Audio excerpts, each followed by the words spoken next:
ქართული ოცნების შინაგან საქმეთა მინისტრი ვახტანგ გომელაური და განსაკუთრებულ დავალებათა დეპარტამენტის დირექტორის მოადგილე მირზა კეზევაძე გლობალურ მაგნიტსკის სიაში არიან. მათთვის ფინანსური სანქციების დაწესებაზე ინფორმაცია ამერიკის შეერთებული შტატების სახაზინო დეპარტამენტის ვებგვერდზე 19 დეკემბერს გამოქვეყნდა. გავრცელებულ განცხადებაში ვკითხულობთ, რომ გომელაურისა და კეზევაძის სანქცირების მიზეზი მედიის წარმომადგენლების, ოპოზიციონერებისა და მომიტინგეების სასტიკ დარბევაში მონაწილეობაა, მათ შორის 2024 წლის დემონსტრაციების დროს. ამერიკის შეერთებული შტატების მხრიდან სანქციების დაწესება კოორდინირებული იყო გაერთიანებულ სამეფოსთან, რომელმაც 19 დეკემბერს ვახტანგ გომელაურსა და შინაგან საქმეთა სამინისტროს კიდევ 4 მაღალჩინოსანს საქართველოში ადამიანის უფლებების დარღვევის გამო ასევე დაუწესა სანქციები. ამერიკის შეერთებული შტატების სახელმწიფო დეპარტამენტის სპიკერის მოადგილის ვედანტ პატელის განცხადებით, ახალი ფინანსური სანქციების გარდა შტატები დამატებით ნაბიჯებს დგამს, რათა სავიზო აგრძელვები დაუწესოს სხვა ქართულ ოფიციალურ პირებსა და მათ ოჯახის წევრებს. მათ შორის დასახელებულია ძალოვანი უწყებებისა და მუნიციპალური მთავრობის წარმომადგენლები.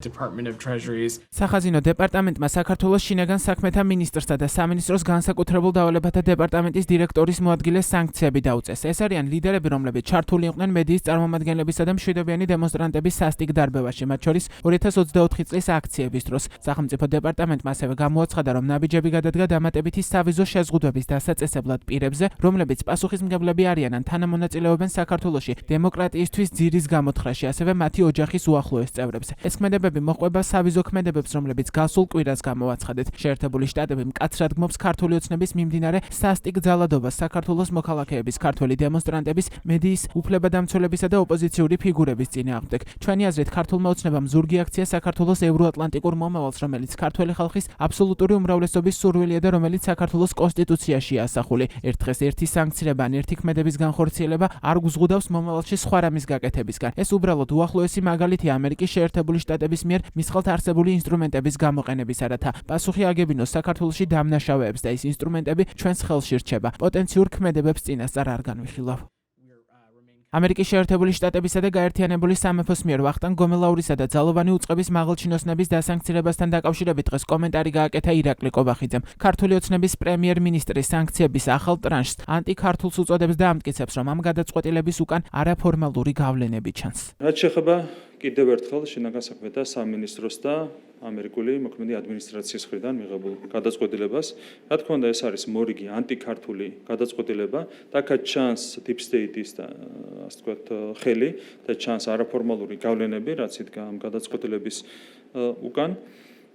თქვენ ძალიან კარგად მოგეხსენებათ, რომ მთლიანობაში შინაგან საქმეთა სამინისტრო ამ აქციების მიმართ მოქმედებდა ამერიკულზე და ევროპულზე მაღალი სტანდარტით. საქართველოში იყო ძალიან უხეში მცდელობა მოეწყოთ მაიდანი, მაიდანი და თქვენ იცით, როგორ სრულდება ხოლმე ასეთი პროცესები სხვადასხვა ქვეყანაში. ამერიკისა და გაერთიანებული სამეფოს მიერ სანქციების დაწესებიდან მეორე დღეს ირაკლი კობახიძემ ვახტანგ გომელაური ვიცე-პრემიერად დანიშნა. შესაბამის ბრძანებას ხელი ოცნების პრემიერმა დღეს მოაწერა. გარდა ამისა, კობახიძემ ბრიფინგზე დაანონსა, რომ ყაველაშვილის ინაუგურაციის შემდეგ შინაგან საქმეთა სამინისტროს მაღალჩინოსნებს ვახტანგ გომელაურს, შალვა ბედოიძეს, ალექსანდრე დარახველიძეს, გიორგი ბუთხუს, იოსებ ჭელიძეს, თეიმურას კუპატაძეს, ვაჟა სირაძეს, სულხან თამაზაშვილს, ზვიად ხარაზიშვილს, მილერი ლაგაზაურსა და მირზა კეზევაძეს ღირსების ორდენზე წარადგენენ. ჩვენ მივიღეთ გადაწყვეტილება ინაუგურაციის შემდეგ ღირსების ორდენზე წარვადგენოთ შინაგან საქმეთა სამინისტროს ხელმძღვანელი თანამდებობის პირები.